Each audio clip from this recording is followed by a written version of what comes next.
우리 신앙생활에 중요한 3단계가 있습니다. 우리가 이 3단계를 되풀이하면서 우리가 나태했던 신앙을 되돌이키게 되고 영적으로 쇄신하게 되고 하나님 앞에서 자기 삶의 자리를 다시금 새롭게 가늠하게 됩니다.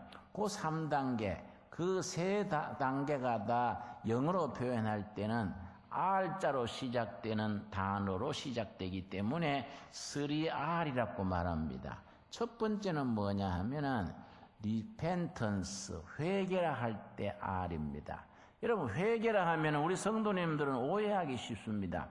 지나온 세월에 잘못했던 거, 지금 내가 하나님 앞에 잘못하고 있는 것을 후회하고 돌이키는 것을 그냥 회개, 리펜턴스로 알고 있습니다. 물론 그 회개의 중요한 부분이겠습니다만은 본질적으로 말씀드려서 회개라는 것은 주인을 바꾸는 결단입니다.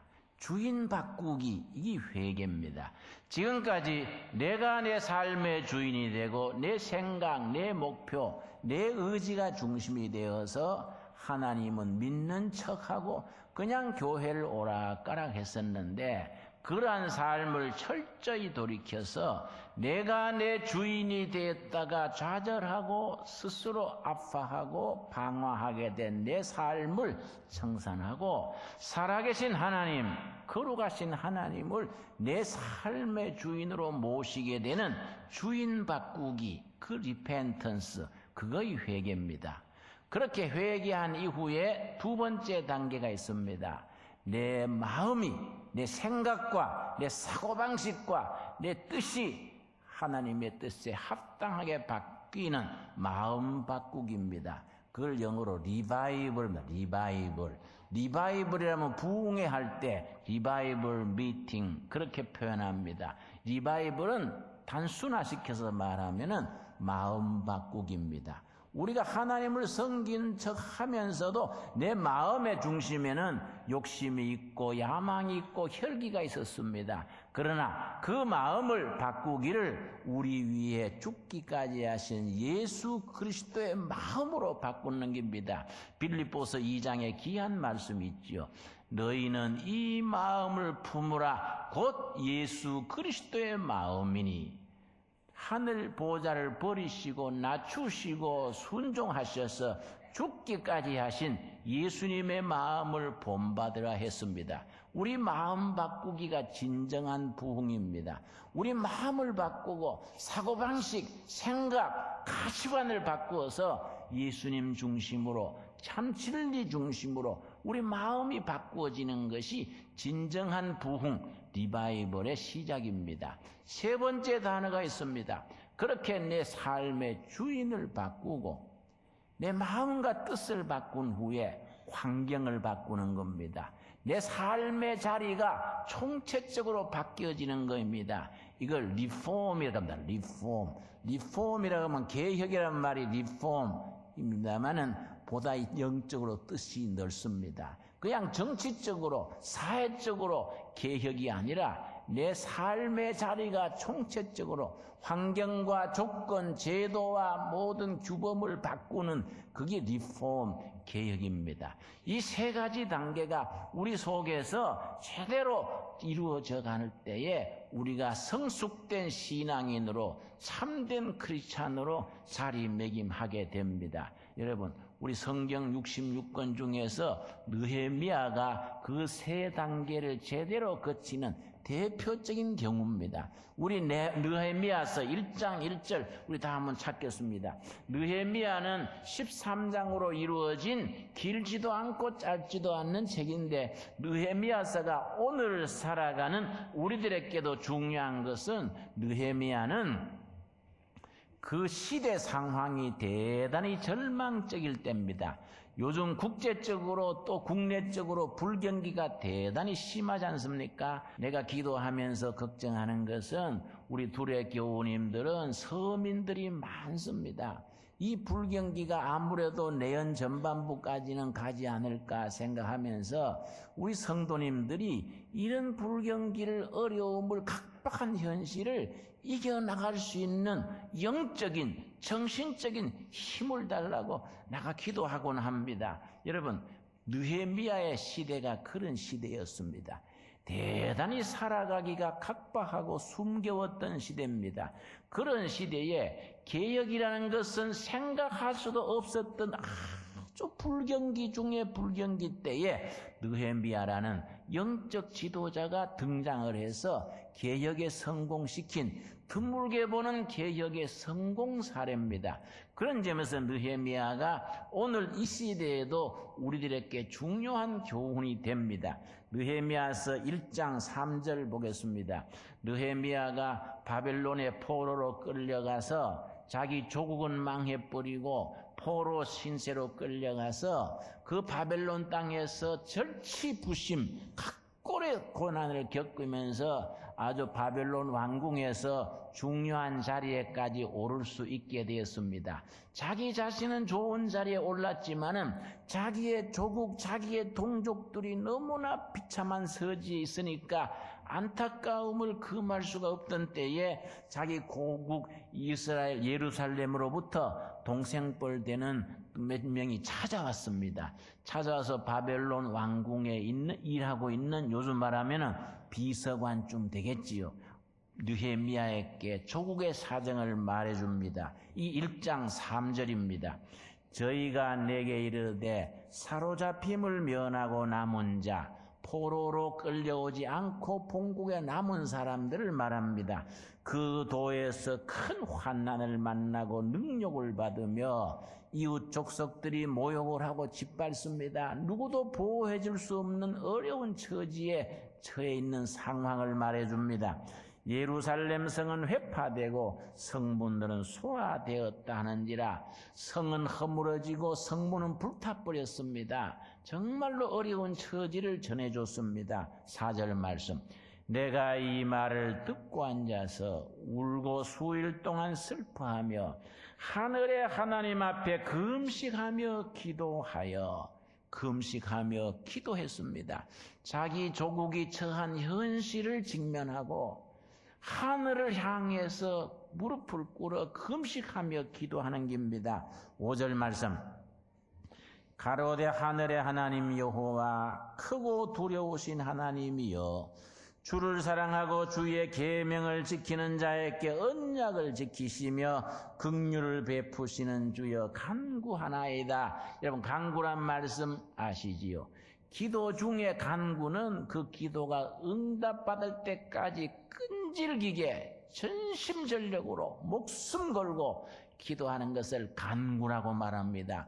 느헤미야는 금식하면서 여호와께 간구하는 겁니다. 6절입니다. 이제 종이 주의 종 이스라엘 자손을 위하여 주야로 기도하오며 밤낮으로 쉼없이 기도하는 겁니다. 이스라엘 자손의 주 앞에 범죄함을 자복하오니 주는 귀를 기울이시며 눈을 여시사 종의 기도를 들으시옵소서. 나와 나의 아비집이 범죄하여 자기의 자신의 죄부터 회개하는 겁니다. 나의 죄와 동족의 죄, 조상들의 죄를 회개합니다. 사실은 느헤미야는 그런 현실에 책임이 없는 사람들입니다. 그러나 다른 사람에게 책임을 돌리지 않고 다른 사람을 탓하지 않고 자기 자신의 죄부터 회개하는 것이 영적인 순서입니다. 자기 자신의 허물과 죄를 회개하는 것에부터 시작합니다. 나와 나의 아비집, 우리 조상들, 우리 결의 동포들이 하나님 앞에 범죄했습니다. 이 용서하여 주시옵소서. 허물을 사해 주시옵소서. 회개에서부터 시작을 합니다. 하나님께서 느헤미야의 그 회개의 기도를 들으셔서 느헤미야로 하여금 하나님의 역사에 쓰임받을 수 있는 길을 열어줬습니다. 하나님께서 허락하셔서 동족의 총독으로 가는 길을 열어주셨습니다. 이스라엘 총독으로 돌아와서 그 낙심해 있는 백성들에게 희망을 심어주고 좌절해서 용기를 심어주고 도저히 망가져 있는 현실에서 뚫고 나갈 길이 없을 때에 영적인 지도자 느헤미야가 앞장서서 새로운 길을 열어나갑니다. 느헤미야의 개혁 운동이 불붙기 시작하는 겁니다. 그러나 처음에는 사람들이 호응을 하고 으쌰으쌰 하다가 세월 속에서 한계에 부딪혔습니다. 나중에는 개혁 피로증이란 말이 있습니다. 모두 지쳐가지고 해봐도 안 되고 뭐 내 탓도 아니고 네 탓도 아니고 우린 길이 없다. 서로 원망하기 시작하고 책임을 전가시키고 사람들이 낙심했습니다. 그럴 때에 느헤미야가 다시 사람들을 전부 모읍니다. 느헤미야 8장입니다. 영적 리바이벌, 참된 부흥을 일으킵니다. 느헤미야서 8장 1절 말씀입니다. 오늘 우리 시대에 교회 안에서나 밖에서나 우리 가정일이나 교회일이나 나라일이나 세계일이나 하나님 앞에서 느헤미야서 8장에 느헤미야와 그 시대 백성들이 하나님 앞에서 다시 시작했던 영적 부흥의 역사를 우리가 다시 시작을 할 그런 때라 생각되어집니다. 8장 1절 말씀. 이스라엘 자손이 그 본성에 거하였더니 7월에 이르러는 모든 백성이 일제히 수문 앞 광장에 모여 학사 에스라에게 여호와께서 이스라엘에게 명하신 모세 율법책을 가지고 오기를 정하며, 우리로 말하면은 저 여의도 광장 같은 큰 광장에 백성들 남녀노소를 다 모았습니다. 그러고서는 하나님의 말씀 율법책을 가지고 와서 그 백성들 앞에서 율법책을 들려줍니다. 2절 말씀. 7월 1일에 제사장 에스라가 율법책을 가지고 남자 여자 무릇 알아들을 만한 회중 앞에 이르러 수문 앞 광장에서 새벽부터 오전까지 남자 여자 무릇 알아들을 만한 자의 앞에서 읽음에 뭇 백성이 그 율법책에 귀를 기울였는데, 이 말씀 보면요, 옛날 분들은 참 체력이 좋았던 것 같아요. 그 새벽부터 오전까지 아마 5시간, 6시간 넘을 겁니다. 그 태양빛에서 광장에서 이스라엘 사람들은 늘 서서 말씀을 듣습니다. 광장에 서가지고 새벽부터 정오까지 말씀에 귀를 기울이는 겁니다. 어떻게 됐습니까? 8절입니다. 8절 말씀. 하나님의 율법책을 낭독하고 그 뜻을 해석하여 백성으로 그 낭독하는 것을 다 깨닫게 하며, 9절 말씀. 백성이 율법의 말씀을 듣고 다 우는지라. 그 말씀에 심령이 닿아서 감동을 일으켜서 우리가 잘못 살았구나, 우리가 지도자와 중심으로 뭉치지 못하고 서로 허물을 찾고 탓하고 우리가 잘못됐구나, 말씀에 영혼이 부딪혀서 울었습니다. 그렇게 울음바다가 되니까 참 지도자들이 현명했습니다. 어떻게 했느냐 하면은 9절 말씀 다시 읽습니다. 백성이 율법의 말씀을 듣고 다 우는지라. 총독 느헤미야와 정치 지도자입니다. 제사장 겸 학사 에스라와 종교 지도자입니다. 영적 지도자입니다. 백성을 가르치는 레위 사람들이 교육계 지도자, 사회 문화의 지도자들입니다. 모든 백성에게 이르기를 오늘은 너희 하나님 여호와의 성일이니 슬퍼하지 말며 울지 말라. 참 지혜로운 지도자들이었습니다.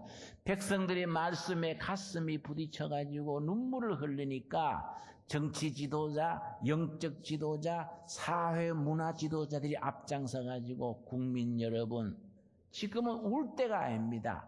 하나님의 말씀이 우리 중에 와서 감동으로 임할 때에 우리가 울고 있을 게 아닙니다. 지금은 말씀을 받은 복된 날이니까 우리가 잔치를 벌립시다. 그게 9절입니다. 9절 말씀. 참 소중한 말씀이죠. 9절에 이어서 우리 9절 우리 한번 같이 읽겠습니다.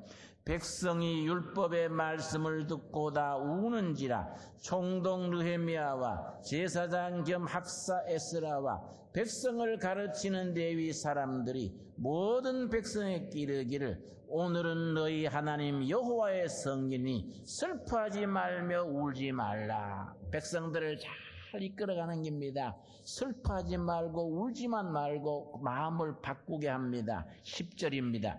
느헤미야가 또 이르기를 너희는 가서 살찐 것을 먹고 단 것을 마시되 예비치 못한 자에게는 너희가 나누어 주라. 우리가 축제를 벌립시다. 하나님의 말씀이 공경에 처해 있는, 벽에 부딪혀 있는 현실의 말씀이 임했으니 우리가 축제를 벌립시다. 음식을 만들어서 축제를 벌리되 있는 사람들만 잘 먹고 축제하면은 없는 사람들은 상처받으니까 있는 사람들은 좀 더 많이 준비해서 없는 사람들과 나누어 우리가 축제를 벌립시다. 일컬어 밥상 공동체입니다. 있는 사람, 없는 사람, 배운 사람, 못 배운 사람, 높은 자리에 있는 사람, 낮은 자리에 있는 사람, 다 공동체 정신을 가지고 있는 사람들이 더 준비해서 없는 사람들하고 다 같이 밥상을 차려놓고 함께 축제를 벌립시다. 그렇게 말한 뒤에 그 다음 말씀이 요점입니다. 자, 너희가 나누어 주라. 이날은 우리 주의 성일이니 은혜 받은 복된 날이니 근심하지 말라. 여호와를 기뻐하는 것이 너의 힘이니라. 하나님의 말씀의 깨달음 안에서 기쁨을 누리는 이것이 우리가 복된 일의 능력입니다. 능력. 영어 성경에는 Joy in the Yahweh is power 그랬습니다. 하나님의 말씀의 깨달음 안에서 기쁨을 누리는 것이 우리들의 능력입니다. 하나님의 능력이 다른 게 아니라 현실이 각박할지라도 시대가 어려울지라도 말씀의 깨달음 안에서 함께 기쁨을 누리고 나누고 베푸는 것이 진정한 하나님의 능력이라 그랬습니다. 여러분, 이 말씀이 우리 둘의 가족들 삶의 현장에 임하게 되기를 바랍니다. 우리 가족들 심령 일터에 이 말씀이 살아있는 말씀, 현실적인 말씀으로 임할 수 있게 되기를 바랍니다. 이게 진정한 느헤미야에서 나오는 리바이벌, 부흥의 시작입니다. 그 다음 마지막 단계 13장입니다.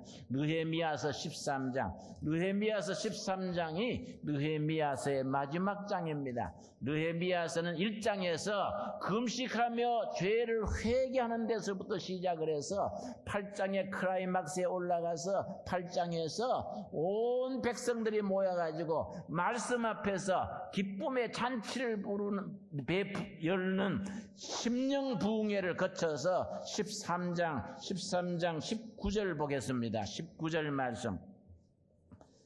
안식일 전 예루살렘 성문이 어두워 갈 때에 내가 명하여 성문을 닫고 안식일이 지나기 전에는 열지 말라 하고 쭉 읽어나가면은 흐지부지해지고 깨뜨려졌던 안식을 지키는 그걸 회복하는 겁니다.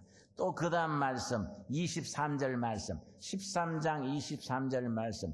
그때 내가 또 본 적 유다 사람이 아스돗과 암몬과 모압 여인을 취하여 아내를 삼았는데 그 자녀가 아스돗 방언을 절반쯤은 하여도 유다 방언은 못하니 그 하는 말이 각 족속의 방언이므로 내가 책망하고 저주하며 가정을 순화시킵니다. 가정에서 시작되고 가정에서 끝납니다. 여러분, 우리 개신교 신앙, 우리 장로교 신앙의 뿌리는 청교도 운동이었습니다. 퓨리타니즘이 장로교 신앙의 뿌리에 있습니다. 청교도 신앙에 네 기둥이 있습니다. 그 네 기둥이 항상 우리 신앙 생활 속에서 살아있어야 진정한 장로교 신자고 예수님의 사람들입니다. 첫째가 개인의 경건입니다. 둘째가 거룩한 가정입니다. 세 번째가 건강한 사회입니다. 네 번째가 정의로운 국가입니다. 이게 청교도 신앙의 네 기둥입니다. 다시 말씀드리겠습니다. 우리는 장로교 신도들의 기본이 있습니다. 기본. 청교도 신앙의 4대 기준이 있습니다. 청교도 운동, 퓨리타니즘의 4기둥. 첫째는 개인의 경건한 거룩한 생활입니다. 거룩한 개인입니다. 두 번째는 뭡니까? 건강한 가정입니다. 세 번째, 우리가 건강한 사회입니다. 네 번째, 정의로운 국가. 이 중에 여러분, 가정에 소중합니다. 가정. 느헤미야의 개혁은 끝판에 가서 가정을 순화시킵니다. 가정을 바로 세우는 일, 안식일을 바로 지키는 일, 11조 헌금을 바로 드리는 일, 이런 제도와 삶의 총체적인 변화, 진정한 개혁을 마무리합니다. 여러분, 느헤미야서가 옛날에 있었던 말씀이고 옛날의 기록이지만은 오늘 우리 시대에도 그대로 살아있는 말씀인 것이 바로 이런 내용이 있습니다. 이런 운동을 주도하면서 중요한 게 있습니다. 지도자 느헤미야와 그의 참모들이 앞장서서 투명하게 청빈하게 본을 보였습니다. 느헤미야서 5장에 나옵니다. 느헤미야서 5장 우리 한번 찾아보겠습니다. 느헤미야서 5장에 보면은 예나 지금이나 일에 앞장서는 일꾼들, 기업체에, CEO나 교회, 목회자나 국가에, 무슨 정치인이나 어떤 조직에든지 앞장서는 사람들이 기본적으로 지켜야 될 기본이 있습니다. 느헤미야서 5장 14절입니다. 14절부터 19절 사이에 느헤미야와 그의 일꾼들이 얼마나 철저하게 투명하게 모범적으로 헌신적으로 일했는 그 모습이 기록되어 있습니다. 14절 말씀. 내가 유다 땅 총독으로 세움을 받은 때 곧 아닥사스다 왕 20년부터 32년까지 12년 동안은 나와 내 형제가 총독의 녹을 먹지 아니하였으며 철저한 봉사, 철저한 헌신과 희생을 지금 말하고 있습니다. 15절 말씀. 이전 총독들은 백성에게 토색하여 수탈하고 부정부패했던 이전 지도자들을 말합니다. 양식과 포도주와 또 은 40세계를 취하였고 부당한 세금을 거두고 준과세를 하고 이런 관행을 말합니다. 그 종자들도 백성을 압제하였으나 고담 같이 읽겠습니다. 나는 하나님을 경외함으로 이같이 하지 아니하였고. 여러분, 느헤미야는 달랐다는 겁니다. 왜 다르게 살았습니까? 하나님을 경외하는 사람이기 때문에, 하나님 앞에서 자기 사명을 감당하는 사람이기 때문에 투명하게 깨끗하게 미스터 클린으로 철저하게 자신을 관리하고 제 일꾼들을 단속을 했습니다. 그 다음 말씀 뭐라 그랬습니까? 여러분 16절 말씀. 도리어 이 성역사에 힘을 다하며 땅을 사지 아니하였고 나의 모든 종자도 모여서 역사를 하였으며. 땅을 사지 않았다는 말이 무슨 말이겠습니까? 부동산 투기를 하지 않았다는 얘기입니다. 여러분, 그때 예루살렘 성을 재건을 하고 성문을 새로 내고 길을 새로 내는데 그 망료들이요, 길이 어디 나는 거 다 알지 않습니까? 그 정보를 미끼로 땅을 사뒀다가 오른 뒤에 팔고 이런 짓을 안 했다는 겁니다.